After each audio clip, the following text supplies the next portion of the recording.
Hello, everyone, and welcome to the Geoffrey Epstein Show. I'm your host, Bobbycapucci, and this is a morning update. What's going on, everybody? So today we have a relatively long article, so we're going to jump right into it. This is an article from the New Republic, and the author is Jacob Silverman. The headline, Letting Jeffrey Epstein's Pals Off the Hook. Look, we know that Jeffrey Epstein and his friends were protected for decades. We know that they were protected by some of the most powerful people, not only in the United States, but around the world. And we also know that it is an absolute travesty that none of these people have been put in bracelets and perp walked yet. It looks like the New Republic feels the same way. So let's check out what they have to say. This we know. On August 10th, 2019, Jeffrey Epstein, a prolific pedophile and the most high-profile prisoner in America, died early in the morning in his prison cell at the Metropolitan Correctional Center in downtown Manhattan. His death was described in official reports as a suicide, the first to occur in decades at the MCC, where conditions could best be described as squalid. This is what I was talking about the other day. Don't let them gaslight you into thinking that the MCC is this place where people are committing suicide on a regular basis. That is just not founded by facts. That's BS, honestly. Is the place a hellhole? Yes. Are the conditions pretty shitty? Yes. Are people hanging themselves and killing themselves in a huge clip? No. But if you let the media tell it and you would let the official narrative speak about it, they would have you thinking that there were mass hangings happening inside of the MCC on a regular basis, which is so far away from the truth. Practically the rest of the Epstein story remains in dispute, though some impressive investigative reporting and courageous survivor testimony have brought much needed clarity. And I say this all the time, without the investigative journalists who dug into this case, without the content creators and the people, the sleuths on the internet, we would be nowhere near where we are today. It has nothing to do with the prosecution. They haven't done shit. What have they released to the public to help us out with our search and our investigation? Nothing, right? And that's not their job. It's not their job to release anything. But the fact of the matter is this. This has been going on for decades, okay? And I understand a RICO case takes years to build. You have had years. This is not like people are yelling from the rooftops about RICO and you just arrested the man last July. Then I can understand, all right, the gears of justice are grinding. We understand how it works, blah, blah, blah. But no, this is decades old. So you're not going to be able to use that excuse, oh, we're still building our case. That's BS. The case is already built. What we see here is a lack of motivation. With seemingly endless cash and connections, Epstein had spent decades abusing young girls with impunity, save for a sweetheart deal his lawyers secretly negotiated with the federal government in 2007. And again, we know that backstory, right? We know that Alan Dershowitz, high-profile Mr. I kept my underpants on Dershowitz, walked into that room and finessed these prosecutors. These prosecutors know they don't want to tangle with Alan Dershowitz, and they also understand that Jeffrey Epstein is protected from on high. So when you have the deck stacked against you the way these survivors did from the very beginning, how do you expect them ever to get justice? And still, to this day, if we weren't in such an uproar over this, if the public wasn't so fired up about this, if the survivors didn't come forward so bravely, we wouldn't even be where we are right now. They would continue to cover this up. They would continue to talk trash about the survivors. They would continue to try and destroy their reputations. And that, my friends, is why Krista Marks refuses to release the grand jury documentation, because she understands the egg on the face will be enormous. Without Julie K. Brown's reporting in the Miami Herald, published in 2018 as a series called Perversion of Justice, Epstein might never have been arrested for the final time at Teterboro Airport in New Jersey on July 6, 2019. And what we see from the Julie K. Brown pieces, it puts the pressure on prosecutors to do something when there is a public outcry. When they realize that the public sentiment is going against where they're moving, well, they go into the mode to self-preservation mode, right? All they care about is furthering their career. What, you don't think Berman has aspirations on a higher office? These people don't just become prosecutors and then, oh yeah, that's it. I'll just say as a junior prosecutor or as the prosecutor of the SDNY, and then that's it. I don't have any other goals. Most of these people have aspirations of becoming politicians at some point. Or if you're a judge, a lot of these people want to end up on the Supreme Court, right? So when you have that kind of situation with somebody like Berman, there's always ulterior motives. And when the pressure from the people starts, that's when these disgusting people kick into gear, right? That's when the federal authorities finally decide it's time to do their job. The year since Epstein's arrest has spawned a raft of reportage, podcasts, feverish Reddit threads, books, and documentaries. Recent entries include Netflix Geoffrey Epstein, Filthy Rich, produced by James Patterson, who previously wrote a book about Epstein, and A Convenient Death, The Mysterious Demise of Jeffrey Epstein, an investigatory book by journalists Ilana Goodman and Daniel Halper. So we know that the Netflix documentary used its large platform and its mega reach to suck people into the story, right? And now, once people get sucked into the story, well, they need more information. So they start looking for podcasts, they start looking for books, they start looking for articles, whatever it may be. And there is no shortage of that at this point, folks. There is a ton of information out there. But what I will say to you, if you're new to the case, be very, very careful what sources you're using and who you're reading and listening to. And because, of course, you have to be careful of disinformation and people who are not motivated by the right reasons, right? The Netflix special, spread over 4 episodes, contains painfully revealing interviews with some of Epstein's many survivors. But there's an obvious conflict of interest at the heart of the project. Patterson, who has a house in the exceedingly wealthy town of Palm Beach, Florida, as did Epstein, is a friend and literary collaborator of Bill Clinton, who for a time was a friend and traveling companion of Epstein's. In a 2-year period, Clinton flew on Epstein's jet 26 times. The connection raises the question of whether the Netflix documentary, while valuable for its centering of survivor testimony, is a whitewashing of the upper crust social order that protected the millionaire pedophile and allegedly partook in his human trafficking ring, which furnished hundreds or even thousands of teenage girls for the enjoyment of Epstein and his associates. Well, I don't really know if the Netflix documentary could be said to whitewash the Clinton situation because they really didn't delve too deep into any of that, right? So if we're going to say that it whitewashed the Clinton situation, then we have to say the same thing about Trump. But again, I don't think that was what Netflix was looking to do. I think Netflix was looking to amplify the voice of the survivors and provide an entryway, an entrance point for people to get involved in the broader case at large.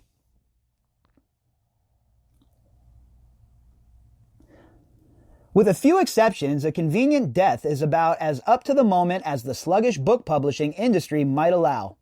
A product of 2 conservative journalists, it's not shy about indicting the liberal media's complicity when it comes to burnishing the Epstein myth.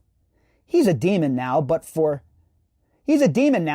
years publications like New York Magazine reported on Epstein as a mysterious financial savant. And there's no doubt about that, right? The media certainly portrayed Epstein as this incredible financier, this man of mystery, this almost Gatsby-like figure.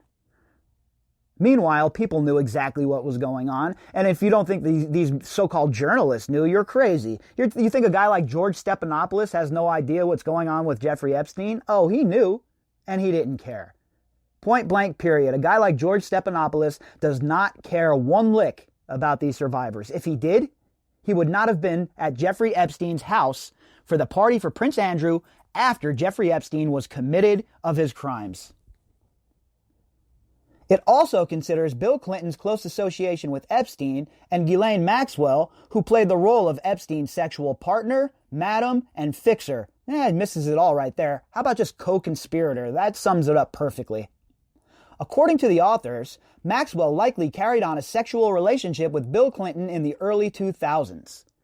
So we have heard those reports from these authors. I have heard them elsewhere.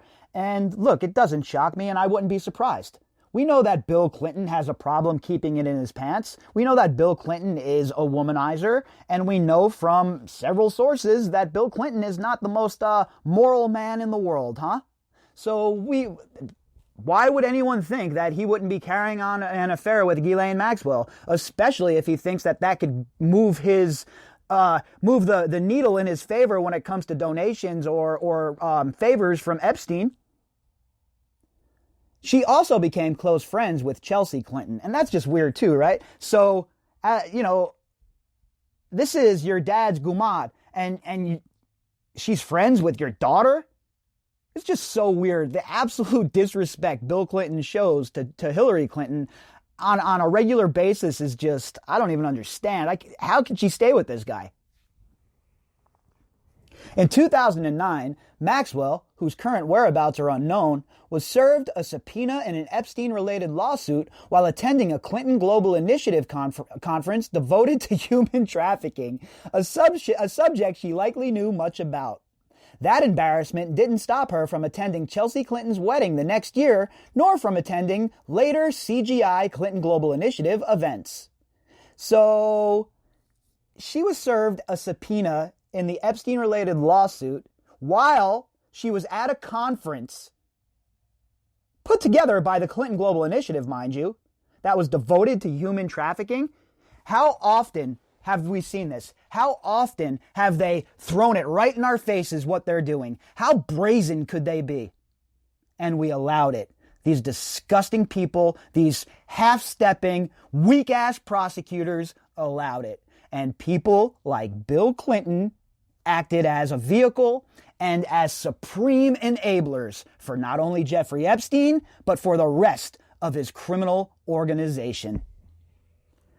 Still, despite casting an accusing glance at Clinton, A Convenient Death fails to consider the full scope of Epstein's crimes and his alleged accomplices, some of whom are mentioned only in passing in the Netflix special. Again, there's a reason for that, right? In my opinion, with the 4 hours that was slotted to them, they can only tell so much of the story. So they chose to amplify the survivor's voice and to give you a little bit of a jump-off point.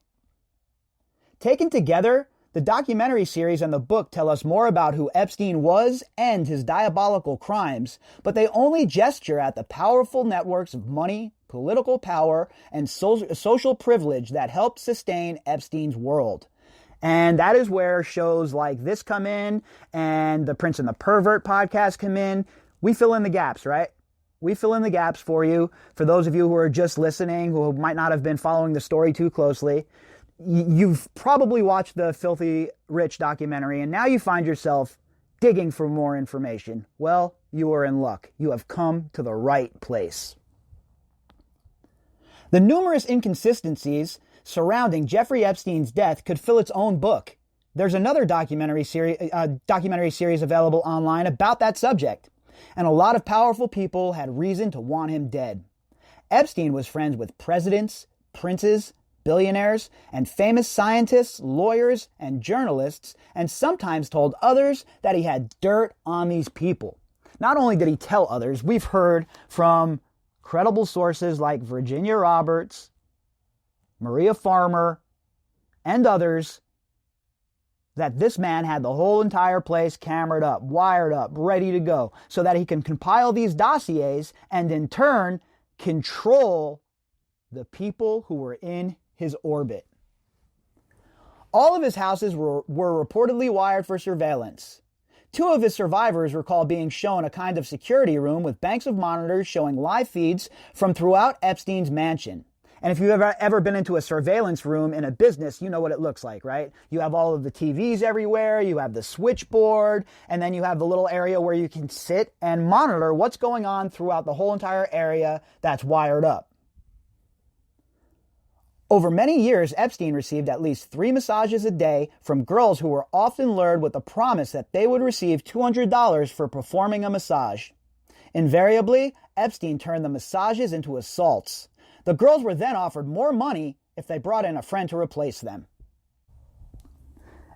And that was all part of it, right? Whenever you came over to Jeffrey Epstein's, if you ever engaged in any sort of sexual activity while on one of Jeffrey Epstein's properties, you shouldn't be sleeping too well at night, okay? Because the time is coming where questions are going to be answered.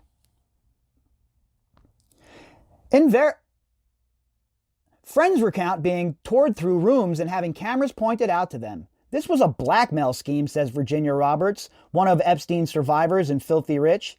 And there's no doubt, from all of the evidence that's been compiled, from everything that we've seen, everything that we've heard, everything that has just been put out there, this is so much more than just a trafficking ring. So much more than that. This man, he wasn't trafficking to make money. He didn't need to traffic people to make money.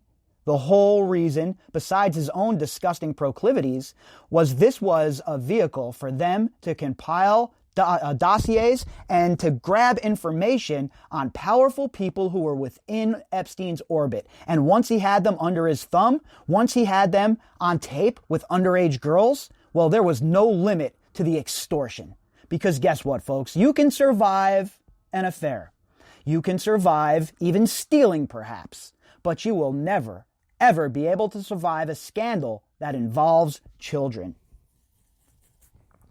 Where the blackmail material is now is one of the many unknowns of the Epstein case. Though the FBI is reported to have recovered nude photographs, many of them underage girls, and some possibly of male Epstein associates when it raided Epstein's Manhattan home. We've heard that as well. We've heard that there are a treasure trove of pictures and DVDs, etc., etc. But yet we've heard nothing about them. We've seen nothing. There's not even been a leak. Nothing like that at all. There's some crude psychologizing in a convenient death. To say that Epstein had contempt for women, as one friend suggests, citing Epstein's high school nebbishness, seems obvious enough. The authors speculate that Epstein might have been gay. He had a rumored relationship with the retail magnate Les Wexner in the 1980s, and some in Wexner's circle called Epstein the boyfriend. During one deposition, which appears in the documentary, Epstein was asked if he was bisexual. He balked at the question. And there's definitely been a lot of rumors, right? Tons of rumors that Les Wexner and Jeffrey Epstein might have had a little thing going on. And I can't confirm those rumors one way or the other. I'm not too sure. I haven't seen it, in writing. But I will say that credible sources have said that this is the case. So you could do with that what you will. But it would explain a little bit more if Wexner was, say, infatuated with Epstein, perhaps, of why he would give him that power of attorney. But again, just speculation on my part. I have no inside information about the sexuality of either man. I'm not, I didn't know them personally. But there certainly are persistent rumors that lean that way. The founder and former chairman of L Brands, which includes stores like The Limited and Victoria's Secret, Wexner was Epstein's longtime friend and key enabler. A serial liar and cunning manipulator, Epstein sometimes approached women claiming to be a talent scout for Victoria's Secret. We know that he definitely used that as a way to bring girls into his orbit, as the carrot to dangle in front of them, and we know that there's zero chance Wexner had no idea what was going on. Wexner was in complete control of this company for over 60 years. If you think this man was stupid or he didn't have any idea what was occurring, well, you're being very, very naive.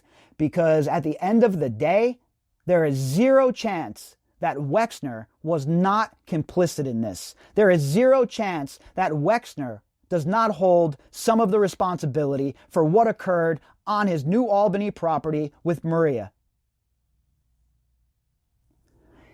He said he was a money manager for billionaires, but Wexner was his only confirmed client. After meeting Epstein in the mid-1980s, Wexner eventually gave him power of attorney, allowing him full control over Wexner's billions. The source of most of Epstein's own fortune, estimated at nearly $600 million at the time of his death, remains mostly unknown, but much of it appears to have come from Wexner himself, including mansions in Ohio and New York that Wexner essentially gifted to Epstein. And, there's several different paths to go down here, right? When it comes to their relationship, we could talk about it could have been an infatuation type thing, but also it is definitely a spycraft thing. And I think Wexner had a big role to play within this whole entire group. I don't know exactly where he lands, but to think that he had no idea what was going on, to think that he wasn't involved in some capacity, there's just zero chance, in my opinion, that that's the case. According to transaction records, it appears that Epstein also used his position as Wexner's fiduciary to offload huge chunks of Wexner-owned stock while skimming millions for himself. Wexner eventually disavowed Epstein, claiming he stole $46 million from him, a relatively small amount compared to the overall sum Epstein likely earned through the relationship. And does it shock anybody that Epstein was skimming money off the top? The dude basically is a mobster. He operated as if he was a mobster, so he's definitely going to be in on the rake, right? Definitely making sure he gets his fingers, his beak a little bit wet before anybody else. Let me take a few million off the top. Oh, hey.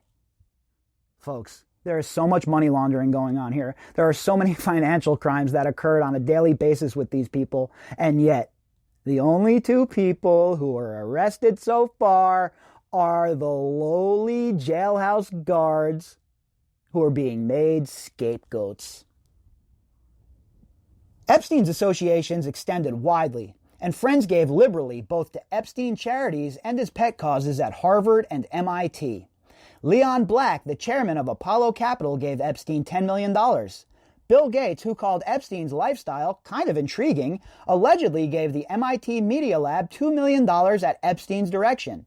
And Leon Black and Bill Gates have both tried to distance themselves from Epstein. Meanwhile, we know the score. We know that Bill Gates and Jeffrey Epstein were homies. And we definitely know that Leon Black and Jeffrey Epstein were homies. And I don't mean in a professional manner. We're talking about personal relationships. These people were very close with each other, and it was not just business, okay? You don't give this kind of money out just because. The list of eminences who dined with Epstein, flew on his plane, went to his island, and stayed at his mansions is an absurd compendium of the rich and powerful. Some have been accused by name of abusing and raping girls procured by Epstein's operation. Nearly all of these people, among the most well-resourced people on the planet, claim innocence and ignorance. And again, folks, it's nice to see in this article them getting called out this way. This is the kind of article that we need more of, where these people are being held to account and nobody's buying their narrative and they're being laid bare. The fact of the matter is, these people are the most well-resourced people on the planet. They have some of the most powerful people around them, and yet they claim ignorance about this situation? Nobody believes you. They simply had no idea that they were associating with perhaps the most prolific sex trafficker of our time. The mysterious flows of money, houses filled with surveillance equipment, walls adorned with photos of underage girls, massage tables in every room, young girls constantly coming and going. Everyone looked the other way. You hear that? Everyone, okay? This is a broad indictment of anybody who enabled Jeffrey Epstein. Anybody who acted as a conduit for him to be involved with so-called polite society. This is a black eye to all of you. Law enforcement has its own failures to account for here. Someone tipped off Epstein when his Palm Beach mansion was going to be raided by police, and computer hard drives subsequently disappeared. So you mean to tell me the federal government can find a terrorist in a cave in Tora Bora and drop a cruise missile from 80,000 feet in the air, or whatever kind of missile from 80,000 feet in the air, and hit their target within an inch. But these people, the feds, have no idea where the hard drives subsequently disappeared to? Furthermore, how were any of these hard drives able to be accessed by these people?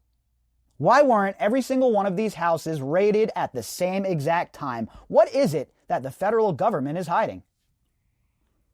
Alex Acosta, who was later appointed labor secretary by Epstein's one-time friend Donald Trump, bears responsibility for cutting the unprecedentedly lenient plea deal in 2007 that not only immunized Epstein against further prosecution, but also covered all of his co-conspirators, named and unnamed, for any crimes committed in the past or even in the future. Folks, how can you not look at this and not be enraged? How can somebody like Krista Marks not open those documents for public scrutiny at this point? Unnamed co-conspirators? How is that even possible that unnamed co-conspirators are protected in this immunity deal? It is absolutely mind-blowing that that's occurring. It's absolutely mind-blowing that in the United States of America, a deal like this would ever be cut with a super predator like Geoffrey Epstein. And again, all of the blame cannot be put at Acosta's feet. Acosta was just another useful idiot. Goes up the chain. Mukasey, etc. All right?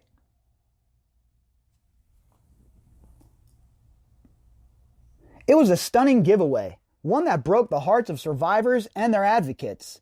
Acosta later explained in a remark that he might regret that he was told that Epstein belonged to intelligence. And that is 100% what he said. There's no taking that back. There's no erasing it.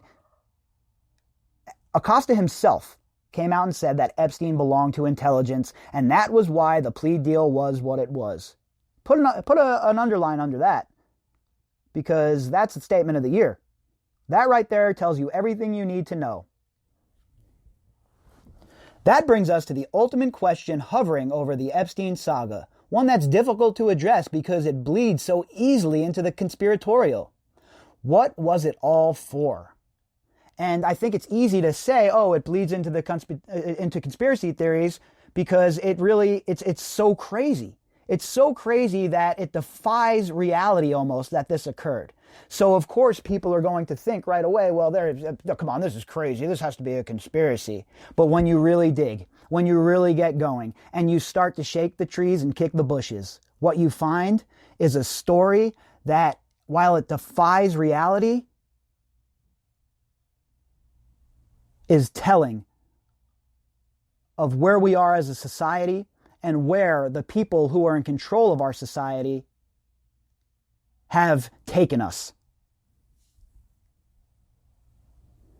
Victim testimony describes the Epstein trafficking network as being much more than a vehicle for one man's perverse sexual enjoyment. Many others partook. The stench of blackmail hangs over the whole enterprise. Alex Acosta seemed to believe that Epstein, who had foreign passports under different names and was friends with former Israeli Prime Minister Ehud Barak, worked for an intelligence agency. We all think that now. Anyone who has been digging into this case, it's pretty much a confirmed fact at this point that Epstein was connected to intelligence, and so was Ghislaine Maxwell. Ghislaine Maxwell's father, Robert Maxwell, was widely believed to be an Israeli spy. Even Epstein's first job as a teacher at the prestigious Dalton School, which allowed him to make the connections to transition into banking, was facilitated by Donald Barr, a former Office of Strategic Services officer and father of current Attorney General William Barr. Boy, the ties that bind, huh? I think it's pretty clear how I feel about William Barr at this point, but, how many coincidences are they going to want us to swallow down? These connections make it less surprising that Barr has slow-played the investigation into Epstein's death and issued contradictory statements about seeing video, now claimed to be lost, from outside the cell where Epstein died. Absolutely 100% right. Barr has done nothing but dog-walked us through this whole entire thing. He's attempted to gaslight, he's attempted to lie, and what he has not done, he has not shed any light on what truly occurred that night. All he has done is told us, this is what happened, you better accept my narrative, or you're a conspiracy theorist, basically. And that is unacceptable from the highest law officer in the land. We demand transparency, and we demand accountability of those in power and those at the Justice Department. As it is, Epstein's larger circle of collaborators remains either unknown, unrepentant, or unpunished. Along with Maxwell, Filthy Rich names 3 other women who helped procure girls for Epstein's sexual molestation pyramid scheme. None of them have been arrested. Notable associates like Jean-Luc Brunel, a French model scout and multiple accused rapists, have somehow disappeared. And that's a name we don't talk nearly enough about anymore, is Jean-Luc Brunel. He's been lost in the mix here. But the question remains, where is Jean-Luc Brunel? Why has he not been swooped up by authorities yet? You don't think he has something to offer in the case here? Maxwell somehow is still on the lam. None of the numerous people on the Epstein payroll seem to have been charged with the crime. And while the New York Times has reported on Epstein's supposedly more legitimate businesses, ventures in data mining, genetic research, and finance scattered from New Mexico to the Virgin Islands, no one has emerged to claim they ever worked at these places. That's because it was a big pyramid scheme, just a big money laundering, money washing operation. That is where I'm at. That is exactly what I think, and that is where the evidence has led me. If there's evidence to the contrary, please let me know. Provide it to me so I can see it and change my opinion. But for my money, from where I'm sitting, this is one of the not only biggest trafficking operations, but one of the hugest money laundering operations we've seen in quite some time. We don't need to know what happened to know we've probably been lied to. Goodman and Halper, right? But from where will the truth emerge and who is qualified to tell it? Perhaps a dogged reporter like Julie Brown will write the definitive Epstein book. But for now, observers are left to piece together sources and to occasionally indulge in wild speculation. As Goodman and Halper put it, who would you believe to tell you what happened? The elite, the press, our political leaders, or law enforcement? These are the institutions every American has been told since childhood to trust. But these are the very same institutions that shielded Jeffrey Epstein for years. Folks, that just explains in a nutshell what I'm doing here on this podcast. I was tired of being lied to, I was tired of being deceived, and I was tired of not getting the truth. So, I decided to take it upon myself and start digging into the case to find out just exactly what occurred. And what you have witnessed unfold here on this podcast since October is that research basically done in real time. And they're right. None of these institutions can be trusted. From the federal government down to the local municipalities, none of these people have our best interest at heart. All they care about is the consolidation of power. And that is where we are. And not only in the United States, but around the world, folks. We are in a very, very, very wild time to be alive. And the upheaval, in my opinion, is just starting. And when people start to really understand what's going on behind the scenes, behind the curtain, well, I don't think they'll be looting and rioting in cities and destroying stores. I think they'll be heading to banks and they'll be heading to the Capitol buildings, because once the curtain is drawn back and everything is laid bare for the people to see, they're going to be disgusted by what has been going on at the very top of the pyramid scheme for basically since the beginning. They're right. The Epstein story in many ways is representative of the larger institutional rot that afflicts our politics. It's about different rules for the rich, governmental incompetence, and outright corruption. It's about decadent elites operating an enormous criminal enterprise with impunity, trading money, bodies, and influence at will, with no concern for who they hurt.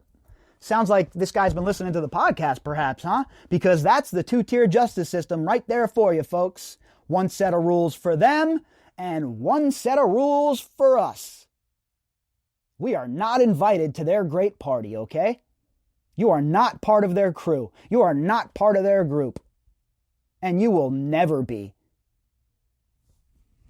Alan Dershowitz, Epstein's former lawyer and friend, who seems to accept every interview request he receives, despite the fact that he has also been accused of rape by one of Epstein's survivors, told the authors of A Convenient Death that Epstein went to his death believing himself innocent without regrets. That's one more reason to think that Epstein didn't kill himself, and to remind ourselves that whatever kind of monster Epstein was, he was not alone. And that is the whole entire point of what we're doing, folks. That is why all of us, me, you, and everybody else involved, is spending the time and sitting down and spending resources to get to the bottom of this. Because Geoffrey Epstein, he didn't act alone. And those people that helped Geoffrey Epstein during this whole entire reign of terror, well, they have not been punished yet. And until the day that justice is served, the full court press will remain on. If you'd like to contact me, you could do that at bobbycapucci@protonmail.com. That's BOBBYCAPUCCI@protonmail.com. You can also find me on Twitter at BOBBY_CAPUCCI. And for those of you asking about the GoFundMe, well, I reactivated it. And yeah, you can donate there if you'd like to. I'll leave the link in the description box. All right, everybody, I'll be back later on with some more. I hope you all have a fantastic day.